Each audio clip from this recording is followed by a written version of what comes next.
Hello everyone, welcome and welcome back to my YouTube channel. I am Gopendra and I scored 635 out of 720 in RENEET 2026 and securing all India rank 2855।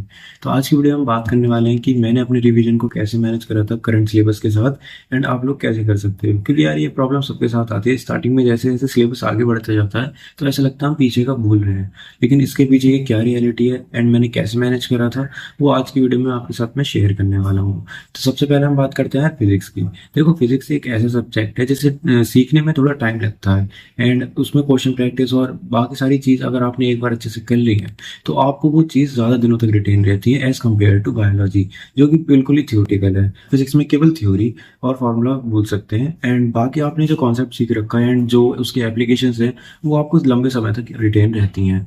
And मैंने क्या करता था physics में, जैसे मैं test के according लेके चलता था।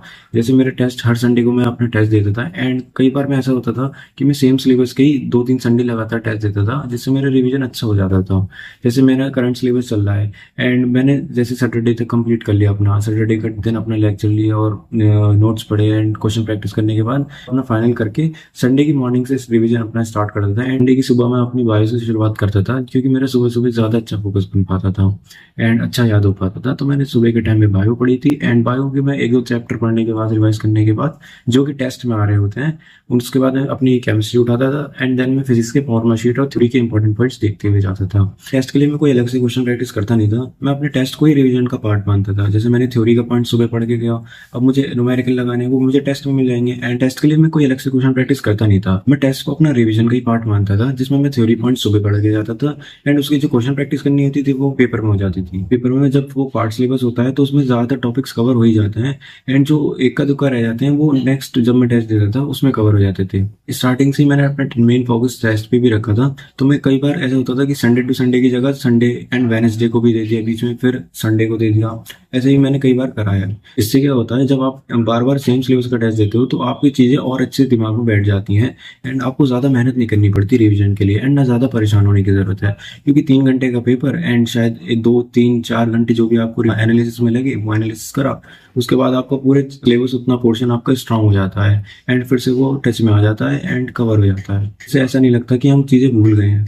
एंड जो भी कोई चीज़ ऐसी लगती भी थी तो मैं उसको तुरंत नोट से देख लेता था या फिर अगले टेस्ट से जाने से पहले उसको एक बार पढ़ के जाता था और एनसीईआरटी उसकी देख लेता था। देखो यार, स्टार्टिंग में क्या होता है, रिवीजन के लिए इतना टाइम एक्चुअली में नहीं मिलता है, क्योंकि करंट सिलेबस चल रहा होता है, आपको वहाँ पर भी अपने कॉन्सेप्ट बिल्ड करने होते हैं। तो आपको इसमें घबराने वाली कोई बात नहीं है, आपको इसमें डरना नहीं है, आपको बस अपना पेशेंस बनाए रखना है। एंड टेस्ट में मार्क्स ऊपर नीचे होते रहेंगे, लेकिन टेस्ट के मार्क्स मैटर नहीं करते हैं इस मोमेंट पे, बिल्कुल मैटर नहीं करते, क्योंकि ये पार्ट सिलेबस टेस्ट है। यहाँ पर आपको ये चीज़ मैटर करेगी कितना आप टाइम मैनेजमेंट सीख रहे हैं, कितना स्पीड एंड एक्यूरेसी मेंटेन कर रहे हैं, क्या आप कोई टॉपिक स्किप तो नहीं कर रहे हैं। ये सब वो चीज़ें हैं जो आपका सिलेक्शन डिसाइड करने वाली है, टेस्ट का स्कोर नहीं करने वाला है। मेरे साथ के काफ़ी बच्चे थे जिनका स्कोर काफ़ी लो आता था, लेकिन अब भी वो सेलेक्ट हो गए हैं एंड अच्छे कॉलेज में जा रहे हैं। आपको अपना सिलेबस टाइमली कंप्लीट कर लेना है, जिससे आपके पास एंड में सफिशिएंट टाइम बचे रिवीजन करने का। रिवीजन एंड में ही हो पाता है, सही पूछे तो बीच में जो आप रिवीजन करोगे ना वो केवल आप चीजें टच में रखने के लिए करोगे। एक्चुअल रिवीजन आपका सिलेबस कंप्लीट होने के बाद ही होता है। बताता हूँ मैं फिजिकल केमिस्ट्री का। फिजिकल केमिस्ट्री आप सबको पता ही है फिजिक्स की तरह होती है, फिजिक्स की तरह ही मैंने उसको ट्रीट करा था। केमिस्ट्री में जो पोर्शन में देख के जाता था फिजिकल केमिस्ट्री में वो भी मैंने फॉर्मुला शीट बना रखे थे एंड फॉर्मुला शीट आपको ऐसे ही नहीं बनाना है, आपको पहले नोट्स को 1-2 बार गो थ्रू होना है एंड अच्छे से चीज़ें याद हो जाएं। उसके बाद आपको 1-2 टेस्ट लगा लेना चाहे तो, या फिर क्वेश्चन प्रैक्टिस लगाने के बाद बनाना, जिससे आपको आइडिया लगे कि हाँ ये चीज़ इंपॉर्टेंट है थ्योरी में। एंड फॉर्मुला तो सारे आप लिख सकते हैं फॉर्मुला शीट में।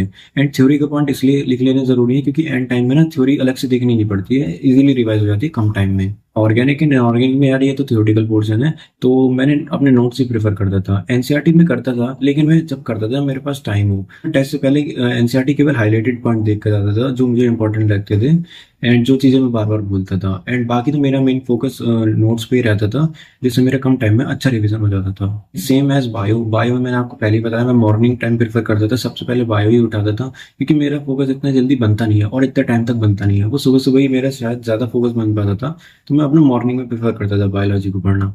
एंड बायोलॉजी तो पूरी थ्योरेटिकल है, तो बायो में तो आपको सब कुछ याद ही करना पड़ेगा एंड इसका कोई दूसरा रास्ता नहीं है, आपको याद ही करना पड़ेगा। आपको ऐसे याद नहीं हो रहा है पढ़ पढ़ के, तो आप लिख लिख के भी याद कर सकते हैं। लेकिन ये चीजें इसके मत कर देना कि कुछ बच्चे ऐसे करते हैं वो बस पढ़े जा रहे हैं, मतलब उन्हें वो अपने ध्यान ही नहीं दे रहे कि उनको थ्योरी याद भी है नहीं है, मॉक टेस्ट में कम नंबर आने का मतलब ये भी हो सकता है कि आपकी थ्योरी सही से याद ना हो, तो आपको थ्योरी पे भी बिल्कुल फोकस रखना है। नीट का पेपर ज्यादातर थ्योरेटिकल क्वेश्चन नहीं होता, केवल फिजिक्स और फिजिकल केमिस्ट्री होती है जो कि न्यूमेरिकल पोर्शन कंटेन करती है। बाकी सबकी जर्नी तो यार डिफरेंट डिफरेंट होती है। एंड अगर आपको पर्सनलाइज गाइडेंस चाहिए तो मैंने उसके लिए अपनी मेंटरशिप प्रोग्राम चला रहा हूँ, एंड आप उसको चाहे तो विजिट कर सकते हैं, आप चाहे तो ज्वाइन कर सकते हैं। मैंने लिंक डिस्क्रिप्शन में प्रोवाइड कर दिया है, आप गूगल फॉर्म फिल कर दीजिए, मैं ग्रुप में ऐड कर लूंगा आपको।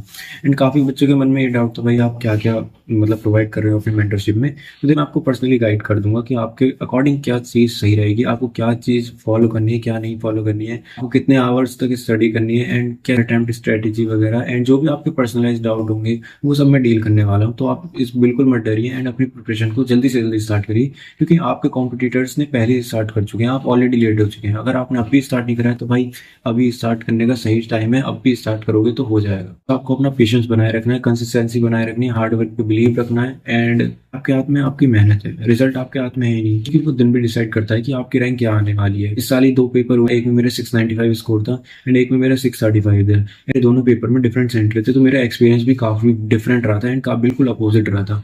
जहाँ पहले पेपर में बिल्कुल मेरे फेवरेबल कंडीशन थी, लेकिन सेकंड पेपर में मेरे बिल्कुल अपोजिट हो गया था भाई, बिल्कुल वर्स्ट कंडीशन थी, ना फैन सही से चल रहे थे ना लाइट थी। ये सब चीजें इसलिए मैटर करती हैं क्योंकि पेपर में काफी प्रेशर होता है एंड आपको लिमिटेड टाइम में क्वेश्चन करने होते हैं, आपको हर कंडीशन के लिए रेडी रहना है।